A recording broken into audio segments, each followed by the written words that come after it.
Once you cheat, it's like a never-ending cycle. Let's say if you cheat on somebody, right? Once they find out, it's probably gonna be impossible to get that trust back, right? Vice versa. When you are cheating, it feels like it's a pleasure. You're talking to somebody, they understand you, you understand them, you guys got chemistry, you know what I'm saying? And then you may think like, hey, like this is nothing, but you notice that, you know, you guys really get along, like, and you notice that the feeling starts to develop. It's like a whole nother thing. You have to consider the person that you're in a relationship with. Is it worth it? Is it worth it? It's not worth it. I'm telling you, it just creates so many problems. Usually when you're looking to people to satisfy your needs, or you're looking to people to make you feel better, or you feel like you're missing something, it's honestly insecurity, and you got to do that root work. Because cheating, no matter what, you're not gonna get nothing from it. Maybe you do, but honestly, it's deeper feelings and deeper rooted feelings, and probably even trauma, or it probably even stems down to childhood trauma. It probably goes all the way back there. So when you notice that you're feeling the urge to cheat, or you're feeling empty, right?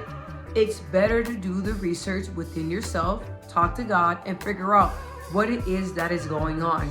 Because honestly, if you feel that urge to cheat, or you want to cheat, it's something in you that's not right.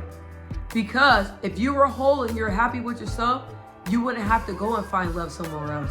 You wouldn't have to go to someone to try to fill those needs, fill what you're lacking.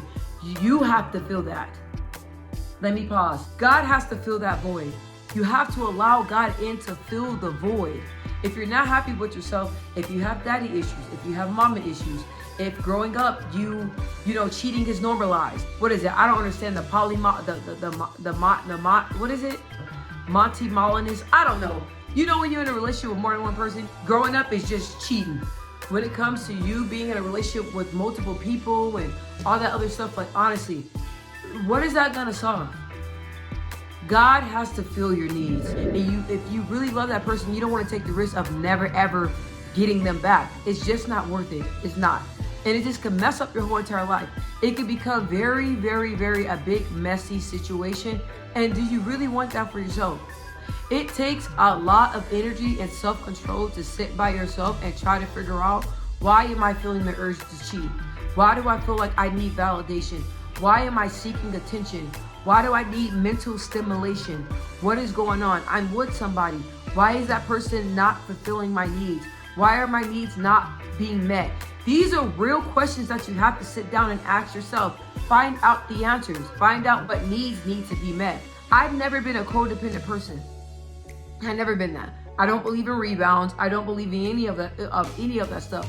But my self-discipline and my self-control is on a whole nother level. It took God to get me to that level, right? What will stop you from cheating is your ass getting cheated on. That is the worst feeling in the world, is getting cheated on. Then you're laying down, you're losing weight, you can't eat, you can't sleep, you feel betrayed. Then you're trying to work through the emotions, and it's like you get over it, but you never fully get over it. Being cheated on is not a pleasant thing. So you have to think, look, if you cheat, best believe some way, somehow, it's coming back on you. Is it worth it? The consequences from it, is it worth it? Yes, you're in the moment. Yes, you're having a good time. Yes, it just feels amazing. It's like you're living wild, you're living free. But when it all falls down and when it all unfolds, it's going to be ugly. It's going to be ugly. Most definitely in a marriage. Marriage is a whole nother thing. Whatever you do, you have to be prepared and be ready for the consequences. But I'm just telling you, man, that energy that you put in for your side chick or your side dude, to make dinner reservations, to buy flowers, to to spend time with them, to book hotel reservations, to book trips with your side piece. You can't put all that into a career. You can't put all that energy into yourself. You can invest that energy to try to come up with a game plan, to try to run a business. All that is the devil's idle time. All that. Because all that cheating and all that games and All that lying and stuff is deceitful, and it's not of God. It's not. And most definitely when you're God's chosen one, God is not going to allow you to live a deceitful, dishonest, reckless life. He's not. When God has a calling on your life, you cannot be reckless like that. You have to be mindful, and you have to be mindful of other people's feelings. Once it's done to you, you can sit in that and you can feel it. And once you feel that feeling, you're not gonna want to do that. Once you get cheated on, it's like it plays mind games with you, man. You can't allow yourself, no matter what, you can't control what the other person does. All you can do is control what you do.